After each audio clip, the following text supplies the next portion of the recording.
Yo, what's good, YouTube? In today's video, I'm giving you guys my top 5 meta assault rifle loadouts here in Warzone. If y'all enjoyed this video, give it a like for the algorithm, subscribe with notifications turned on, and let's get into it. All right, so our first gun here today is going to be the STG-44. This is undoubtedly the best long-range AR in the game right now. It's my primary go-to. I always be running the STG.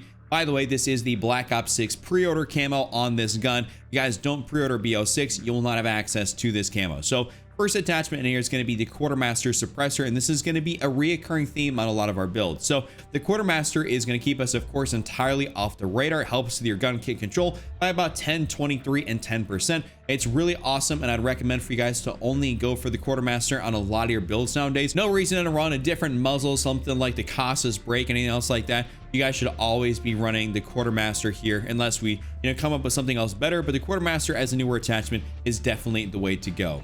After that, in the barrel section, we have a few different options in here because there's like 3 barrels that are actually pretty solid. So the first one being this Bruna Crux heavy barrel, which is really nice. 45.7 meters of effective damage range, which is your first damage profile. Basically means you're gonna hit the hardest out to that 45.7, which is really nice. But overall, we have that barrel. We also have the Heinrichter C70, which has 47, but it also doesn't give you recoil control benefits. And then we have the Fengur, what do you want to call this? The 792 long barrel, which is kind of like a medium in between the two of them, which gives you still, fast bullet velocity of 1100 meters, but only a 42.4 effective damage range. And your recoil control is not as much as the Bruna Crux heavy, maybe just close, or even about the same. But for me personally, I've been running basically the Bruna Crux heavy and the 792 long barrel, kind of going back and forth between the two of them, but mainly the Crux heavy because we have less downsides on the mobility as opposed to the 792, which you start stacking up a lot of these mobility downsides. So I've been sticking with this, and I've been feeling like my shot is an absolute laser beam.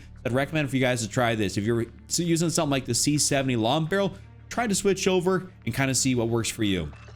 After I'm gonna go down here to the magazine section, we're gonna go throw on the 50 round mag. So no reason for you guys to go run the 40. It doesn't really make a lot of sense. I know there is a ground loot of this STG that has like a NIDAR model 2023 and a 40 round mag, and it's actually pretty solid and has very little recoil. But overall, if you're trying to make this a proper long range gun, you should be using the 50 round drum. That's just kind of how it works. So gotta go for that.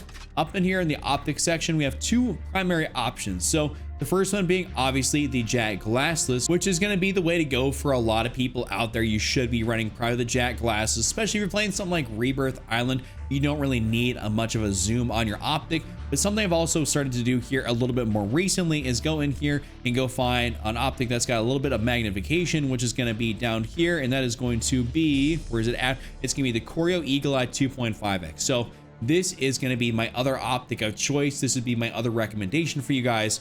This is really solid, and it works out incredibly nicely on the STG. I don't really think you need much else besides the Koryo Eagle Eye or the JAK glassless. And lastly, in the stock section, we're gonna go through on the DR79 combo stock, which is gonna help us basically with our recoil control, making this thing feel very easy to use. Pretty much like a laser beam at longer ranges. So a nice 21, 11, 11% increase. It doesn't mess with your overall mobility too much, your ADS speed too much. It's not going to be the fastest ADS and gun, but it is your primary assault rifle. It's not like an SMG where that really does matter a whole lot. So it's going to be my full build here for the STG. Next up is going to be the BAL 27, and this is going to be the Obsidian Steed variant, just kind of that is covered with the new Black Ops 6 camo. But this is a really nice gun to use. I don't think a lot of people actually give it enough credit, enough love. It was absolutely trash when it came out. It really just was not good under any circumstance. The recoil was super whack, and the damage range wasn't all that great, but it got enough buffs to make it, actually meta and really solid. So first thing in here is going to be the Quartermaster suppressor.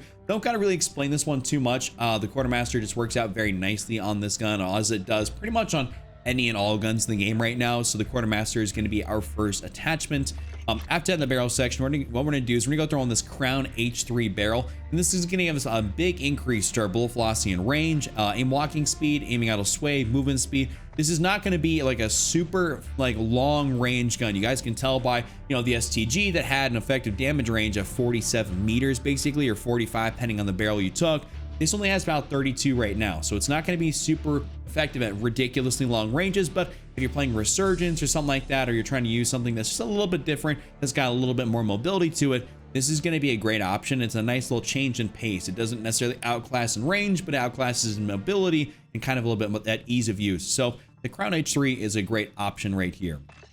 Underbarrel section, we go down in here. And what we're going to do is use something a little bit interesting for a primary AR, and that's going to be the paracord grip. So this helps your horizontal recoil, but it also does help with your sprint to fire and a lot of your aiming auto sway and stuff like that. So this is going to be more of an aggressive build because we are, spoiler alert, going to be using the iron sights on this thing.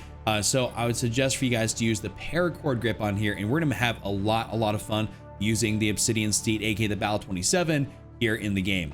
After I'm going to go down here to the magazine section, what we're going to do is we're going to use the 60 round mag. So the 60 round mag, I mean, listen, I'm a 60 round mag kind of guy, and of course it only comes to 30 stock. So we have one option, which means we have to use the 60. So we're going to go ahead and use that.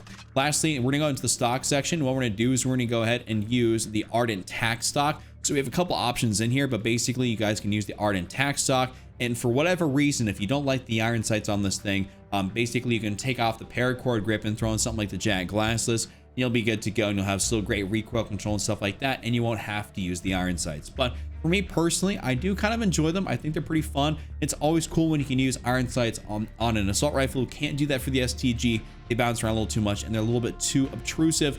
This one is just really great, and it's a fun option to have. All right, next up is going to be the MCW, but as a long range. I know a lot of people really enjoy using the conversion kit on this, and it's an incredible close range option, really fast TTK. But for long range, the MCW, you might be surprised, is actually meta. It's really solid. So first thing in here, Quartermaster Suppressor. I'm not going to explain this one too much. We're just going to move on to the next attachment. You guys know what it does. Barrel section, what we're going to do is we're going to go throw on the 16.5 MCW Cyclone Long Barrel. This gives us basically the maximum increase to our bullet velocity range that we really need out of this gun. Gets us out to that nice 35.1 meters, which is kind of in between, you know, the STG, the Battle 27. It's kind of like your hybrid. Bullet velocity is just about the same as well. You get a little bit more range. So this is a nice option to have in there as well, and it's a little bit better for longer ranges as opposed to the Battle. So the MCW Cyclone will be a great option here for this gun. Speaking of the range, we're gonna go down here, skip the underbarrel section, go straight to the ammunition, and we're gonna extend this out even more by having those 5.56 NATO high grains, which pushes us out to over 1,000 meters per second in our bullet velocity, and our effective damage range is 40.3 meters now, which is really sick. So this is a great option to have here on this gun. It really doesn't require a whole lot of recoil control, you know, base attachments. Honestly, it just doesn't. So that's why we got this on there. Magazine section, we're gonna go throw on the 60 round mag. Listen, I mean, if we're gonna go, you know, make an actual primary build for this gun to be long range, we gotta use the 60 round drum. I'm a 60 round mag kind of guy, so I'd be going for that 60. 40 is just not enough. This thing has a high enough fire rate here, about 714 rounds a minute, which is not anything ridiculous, but you will burn through that 40 probably faster than you're more comfortable with. So the 60 is just going to be the way to go on this one. It does make a lot of sense. I would say it feels just perfect. Not too much, not too little. Just feels great.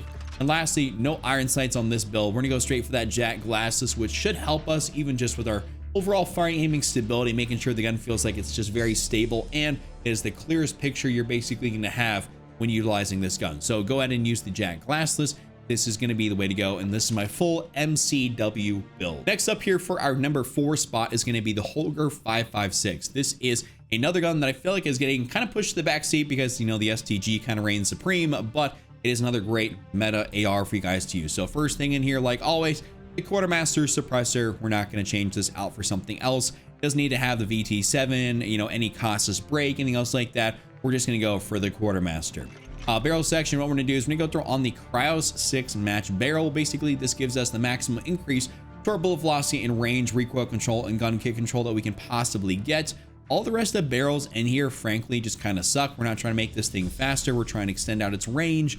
And frankly, I don't know why you'd want to make this thing into something close range. There's so many other options in the game, like conversion kits for the BP50, and of course, the previous gun, the NCW, that'd be way better at making an AR into an SMG. So there's no reason for you guys to do any of that stuff or to use any of these barrels. They're just not useful. So we're gonna go use the Cryos 6, and this pushes out to 44.2.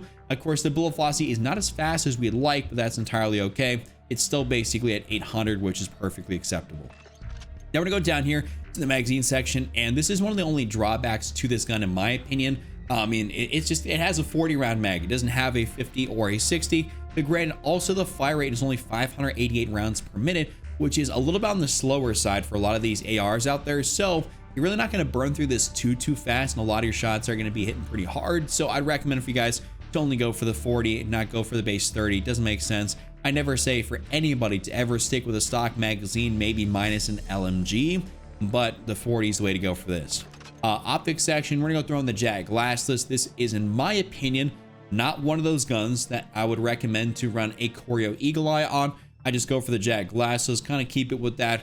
I don't really think it's necessary. I've never ran it with the Choreo Eagle Eye and had great success. I've just been running the JAG glassless, as I find that's what makes this thing the most stable. It's got sometimes a little bit of that interesting recoil to it, a little bit of that interesting jump. That's where the firing aiming stability comes in of the JAG glassless to help with that. So I definitely say for you guys to run with this. And apart from the fact that it doesn't have the fastest bullet velocity, when you're outside the range where someone's pretty easy to see in your JAG glassless, that's probably the range in which you should stop shooting at somebody and get a little bit closer, or go find another target.